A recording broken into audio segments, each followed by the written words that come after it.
Bonjour à tous, bonjour les amis et passionnés de photographie. Alors aujourd'hui, je vous propose de découvrir le volet numéro 3 de ma série Inspiration autour d'une photo. Et on va découvrir ensemble donc les améliorations que j'ai proposées à Eric, membre de mon collectif J'adore la photo.com, sur la base de cette prise de vue qu'il a réalisée dans les couloirs d'un tribunal. C'est parti. On a donc cette prise de vue proposée par Eric que j'aime beaucoup, qui m'inspire beaucoup. J'aime beaucoup les perspectives intérieures sans fin. On a un couloir, on a l'impression qu'il ne se termine jamais. On a un personnage, on sait que c'est un avocat, donc on sait qu'on est dans le couloir d'un tribunal, peu importe où. Et on a cette symbolique du couloir sans fin, parce que des fois on est face à la justice et on a l'impression que l'histoire est sans fin, et ça dure, et ça dure, et ça dure. Cette sensation d'aspiration, on a l'impression qu'on est happé par ce couloir, est accentué par le fait qu'on a les éclairages qui se répètent un peu comme des pointillés, vous voyez. Donc j'aime globalement la façon qu'il a composé. L'intégration d'un personnage est très intéressante puisque ça donne une échelle aussi à la longueur du couloir. Et on a des entrées latérales sur la droite qui viennent donc éclairer. On a un éclairage qui est quand même très estompé, très bas. Et c'est pour ça que cette image m'inspire beaucoup, car je pense qu'on peut lui donner un peu plus de caractère et accentuer encore plus le côté aspiré par le couloir, rentrer comme dans un cycle sans fin. Et c'est donc dans ce sens-là que je vais travailler cette image proposée par Eric. Vous le savez, en tout cas ceux qui se forment à travers mes tutos et mes formations présentielles, je le dis toujours, le développement, le traitement de votre image doit être dans le sens de la composition. Là, on a cette sensation de perspective en profondeur qui disparaît au loin. Il faut qu'on traite dans ce sens-là. Alors à noter, nous sommes sous environnement Lightroom, le traitement sera appliqué 100% Lightroom, et on est sur un JPEG, donc je n'aurai pas l'amplitude d'un fichier négatif, mais en tout cas suffisamment pour vous transmettre, partager avec vous donc le ressenti que j'ai sur cette image et surtout le traitement que je vais lui appliquer. On va donc directement aller ici au niveau donc des masques d'intervention, et là je vais créer un dégradé radial ici. Hop. Et donc vous allez très vite comprendre que l'idée de mon traitement est toujours dans le sens de la composition et surtout renforcer, donc par un travail de la lumière, renforcer la profondeur, la perspective de cette image pour qu'on soit happé, aspiré par le couloir. Donc je me positionne là, haut pour donc désactiver l'affichage de mon masque, et on va voir déjà augmenter l'exposition. Voilà. Alors bien sûr j'ai des alertes de surex au niveau donc de l'éclairage, mais peu importe, puisque c'est l'éclairage, c'est les points les plus lumineux de mon image. N'oublions pas que la dynamique de l'image commence par le point blanc, quand on en a un, et là c'est le cas. Et donc il n'y a strictement aucun problème à laisser donc l'éclairage totalement blanc. Donc là je vais augmenter au maximum, enfin en tout cas dans les limites de la surex, voilà. Et je vais travailler pour dynamiser tout ça, hop, ici. Le noir, un peu, mais pas trop. On est voilà, un peu de ci, un peu de ça, un peu de lumière, un peu de blanc. Donc l'idée c'est d'avoir, on va dire, presque un rendu noir et blanc légèrement teinté, puisque je vais lui appliquer une légère teinte, on va dire légèrement surcontrasté, pour donc révéler tous les volumes et accentuer un peu plus le trait de l'image, le caractère de l'image. Donc là c'est pas mal, j'arrête là, je désactive donc l'alerte, on regarde déjà avant-après, avant, maintenant, vous voyez, on a vraiment, rien qu'avec cette première intervention, on a révélé la lumière du couloir dans la profondeur. C'est-à-dire que là, quand on regarde l'image, je suis plutôt atterré par la fenêtre, donc qui est sur le côté. Et là, d'un seul coup, mon regard se fixe un peu plus sur la partie centrale donc du couloir. Et c'est vraiment dans ce sens-là que je vais travailler cette image. Alors avant de continuer, petite réflexion partagée avec Eric et avec vous. Si j'avais été l'auteur de cette composition, j'aurais fait en sorte de me positionner juste au-dessus de la rambarde. C'est-à-dire que là, on sent qu'elle est au centre et elle part sur la gauche. J'aurais fait en sorte d'être juste au-dessus pour qu'elle soit parfaitement verticale, alignée avec le sens du couloir. On va dire, on va trouver bien sûr la symbolique de la flèche qui nous donne le sens de circulation ou la direction sur laquelle on doit aller, donc dans ce couloir sans fin. Donc voilà, c'est uniquement au niveau ce petit détail. Alors bien sûr, ça ne remet pas en question la composition. Après, bien sûr, si Eric est plutôt à l'aise avec Photoshop, il est très facile de récupérer ce détail. Mais en tout cas, voilà. Faites attention quand vous êtes dans les symboliques de bien travailler dans ce sens-là. Si vous recherchez des éléments donc, au centre de votre composition, des éléments graphiques comme c'est cette rambarde, de vraiment faire attention à ça, puisque en architecture, quand on essaie de trouver de la symétrie parfaite, il faut la réussir. Maintenant, je vais estomper la présence de la fenêtre de droite. Encore une fois, pour resserrer toute la lumière, puisque n'oublions pas que la photographie, c'est dessiné avec la lumière. Et donc là, je vais faire en sorte d'estomper tout le tour de l'image pour aller vers un résultat beaucoup plus graphique et, encore une fois, renforcer la profondeur de ce couloir. Je fais plus. Je prends un linéaire ici. Comme ça. Hop. Toujours dans le sens de la lumière, bien sûr. Haut pour masquer. Je baisse l'exposition. Vous voyez?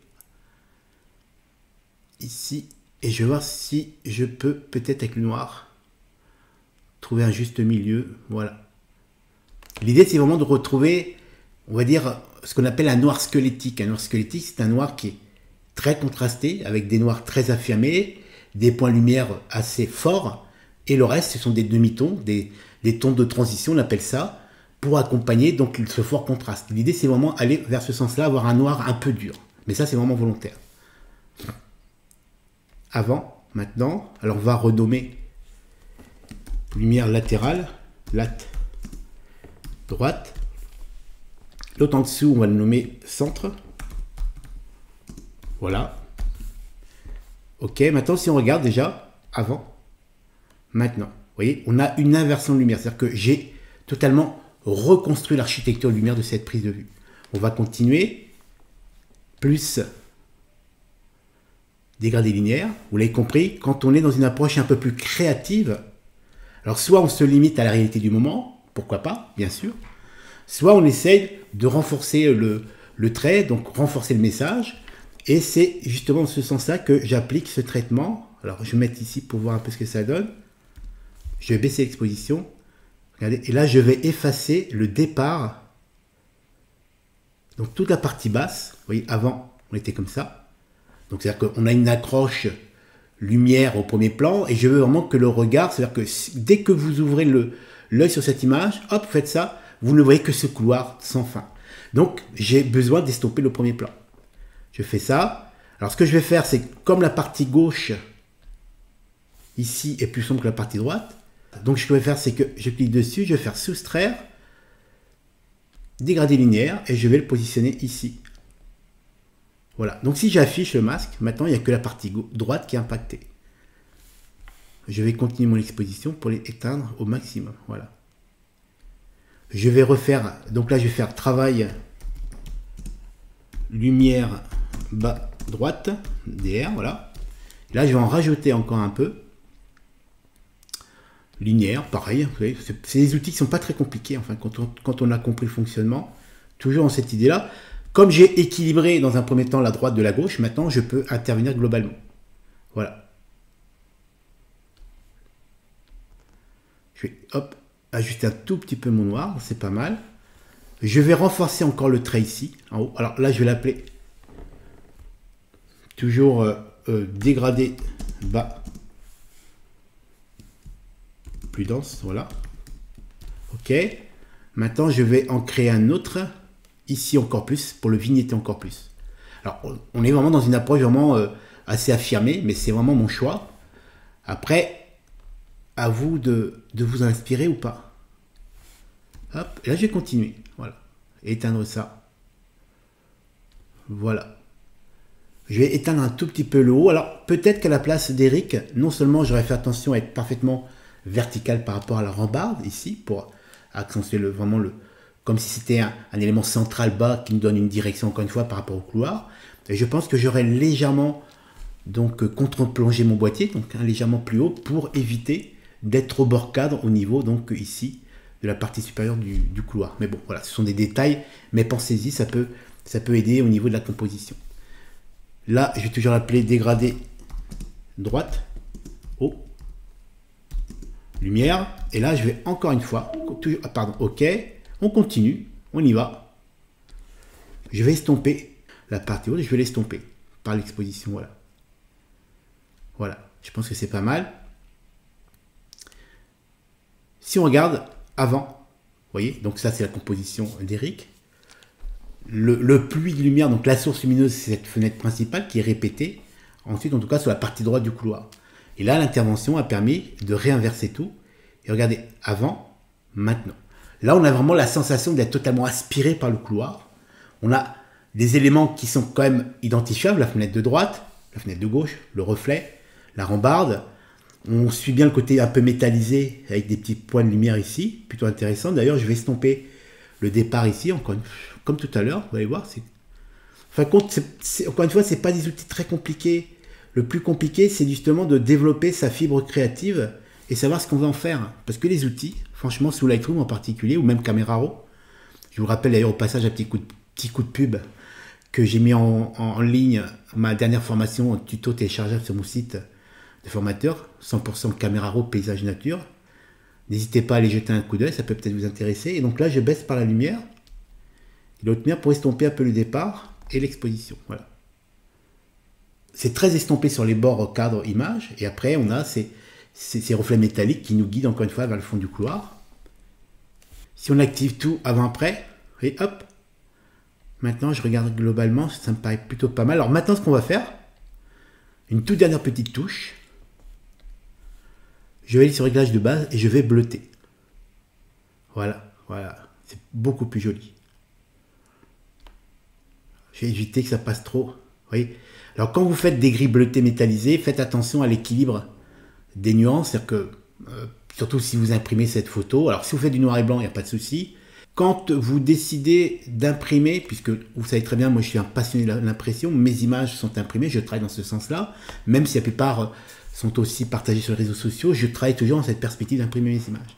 Quand vous choisissez, comme c'est le cas ici, d'avoir un noir bleuté, on est quasiment sur une bichromie, noir et bleuté, ou un noir teinté bleu, de forcer légèrement le trait pour éviter, parce que si vous cherchez un noir bleuté et que votre imprimante est mal réglée et que vous avez une montée de chaud par exemple, vous pouvez vous retrouver avec un noir non pas bleuté mais presque violacé. Donc n'hésitez pas à forcer légèrement le trait, quitte à compenser par la suite. Donc là je pense que c'est pas mal. Voilà. Alors bien sûr je suis sur un écran parfaitement calibré, ces ajustements qui sont très précis n'ont d'intérêt sur les écrans calibrés, vous le savez très bien. Sinon je vois pas trop l'intérêt. Voilà, je pense que c'est pas mal. Donc si on regarde globalement, à gauche, vous avez l'origine d'Eric, une belle photo, hein, on est d'accord. Et à droite, les améliorations que j'ai appliquées, non seulement sur un travail de reconstruction de l'image, pour recentrer le regard sur le centre de l'image, le couloir, cet effet de... On est aspiré maintenant par le couloir. Encore une fois, on peut y trouver toutes les symboliques qu'on veut à cette image. Mais je pense que c'est beaucoup plus graphique. Le côté un peu bleuté métallisé donne un côté un peu plus élégant à mon noir. Voilà pour cette petite... inspiration autour et sur la base de la photo proposée par Eric. J'espère qu'en tout cas que Eric, cette intervention te plaît. J'espère qu'elle vous plaît à vous tous. Et donc je vous donne rendez-vous pour le prochain épisode, l'épisode numéro 4, inspiration autour d'une photo. Et bien sûr, avant de nous quitter, n'oubliez pas, si vous avez apprécié ce genre de partage, à commenter la vidéo, à vous abonner à ma chaîne YouTube si vous ne l'avez pas encore fait. Et je vous dis donc à très bientôt. Bye bye.